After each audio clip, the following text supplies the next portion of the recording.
It was a day like any other day for these fellas until they discovered a goat on a power line. Then it turned into a bit of a different kind of day. Welcome back, everybody. I'm very aware I have no formal video introduction, a thing that I say usually at the beginning of an episode. If you do have any ideas, let me know in the comment section below. I most likely won't use any, just letting you know, but I do presume that they will be comical if nothing else. Markets are flat. It'd be helpful if I brought up the markets while I said that. Markets are indeed flat, apart from the very active occasional pump and dump group. There are almost every other day a coin that you've never heard of over 100% gains, making you feel stupid because you have no idea what it is. Don't worry. I do too. Even ETH is stable following the successful hard fork. Even XRP, for goodness sake, is stable following the regular Coinbase listing as well as the Coinbase Pro. Tron also completed a hard fork, by the way, a few minutes after Ethereum's went through. Justin lets everyone know that, hey, no, you know what, we did one too. Performance improvements, generally. The timing is very strange, though. Could it be that Justin is just insecure about being upstaged, or just insecure in general? That would actually explain a hell of a lot.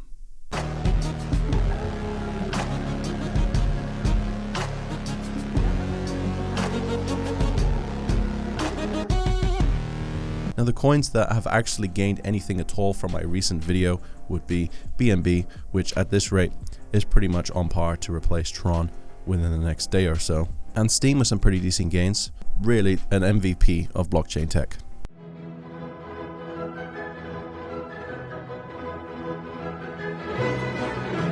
But let's look at some Bitcoin technical analysis. Bitcoin could rally above $4,000 if it breaks 3,900.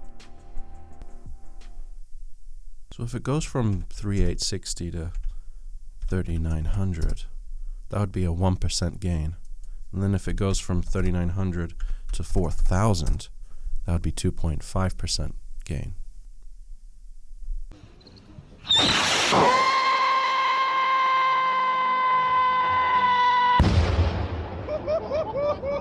Well, you can't really argue with the logic, can you? Overall, though, Bitcoin has had pretty good support at the 3,700 level, and trading volume is actually bouncing between 7 billion and 8 billion, which is nice to see. Almost a little bit surprising.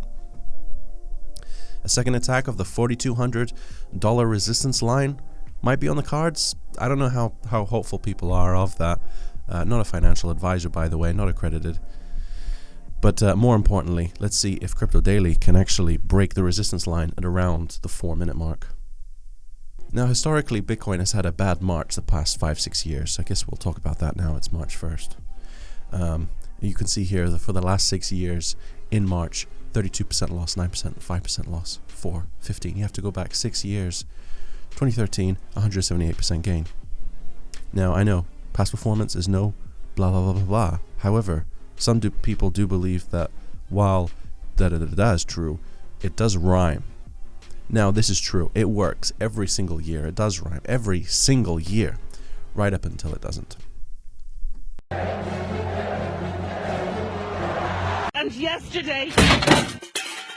But how much this global trading volume actually matters is very well observed. It was in an article yesterday, I don't have the link to it, you're going to have to trust me, where a liquidated position on BitMEX of $41 million actually moved the price of Bitcoin down $100, which is, as we just learned, 2.5% of Bitcoin's total price. It's quite a lot for not a lot of money. Technically, judging by Bitcoin's market cap of 67 billion, it should have taken at least 1.5 billion to move Bitcoin 2.5%. It's almost as if market caps are a lie and they don't work. It's almost as if market caps are 100 times the amount of the actual fiat involved.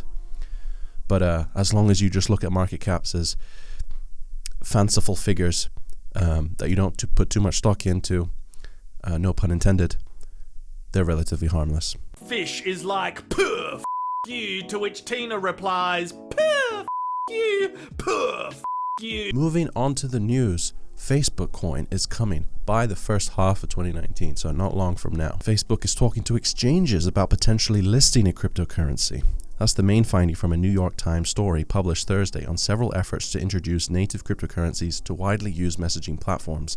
The Times reports that Signal and Telegram are also planning to roll out tokens over the next 12 months. It's very interesting that they would go with the approach of listing on exchanges and not just having credit card purchases through their website. They obviously are going to take this quite seriously. They want Bitcoin pairings, they want XRP pairings, ETH pairings, I don't know. Very interesting. Let's continue.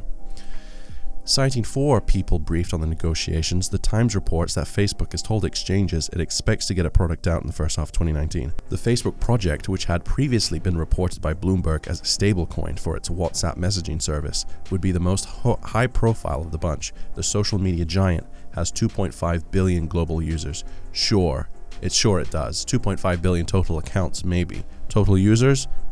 I don't think so. But anyway, it's a huge number, nonetheless. Now, this Facebook coin then is a real threat for the market. Tether specifically. Might be time to take that 1 cent profit. I'm just joking. I'm not a financial advisor.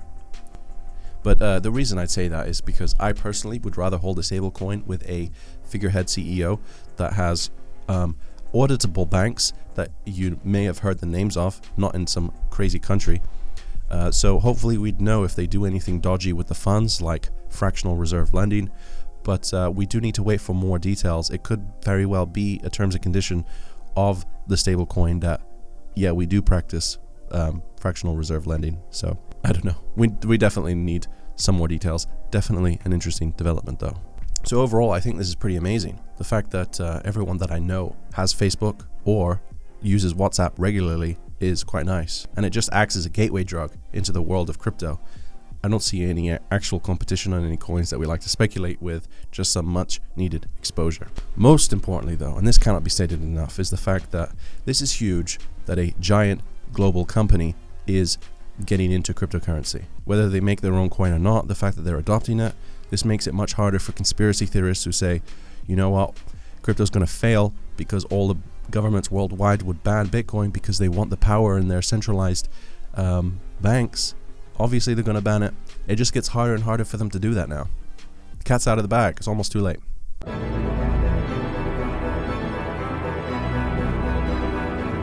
And in other news, Vladimir Putin talking about Russia adopting some sort of regulation around cryptocurrencies by July this year.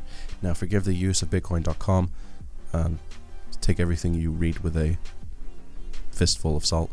But they're not talking about Bitcoin, so I can trust it more, I guess. Putin has approved a list of instructions for 47 orders, according to a document posted on the Kremlin website on Wednesday. Among them is an order for the government to work with the State Duma, the lower house of parliament, to ensure adoption of federal laws aimed at the development of the digital economy. They include determining the procedure for conducting civil law transactions in electric form, as well as regulating digital finance assets and attracting financial resources using digital technologies. So usually when we hear regulation, we think, oh no, but in this case, it might actually be hell yeah. That was a bad joke, I'm sorry. Now, we have talked about this news story before, mainly because it is a big story, that's why I'm bringing it up again. But secondly, and more importantly, is the fact that Vladimir Putin is amazing for memes.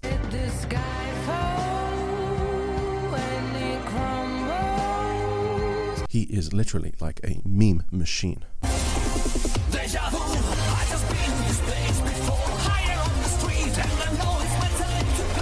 But also because Russia is, I think, second only to America in terms of actual Bitcoin users. So it's a very big deal.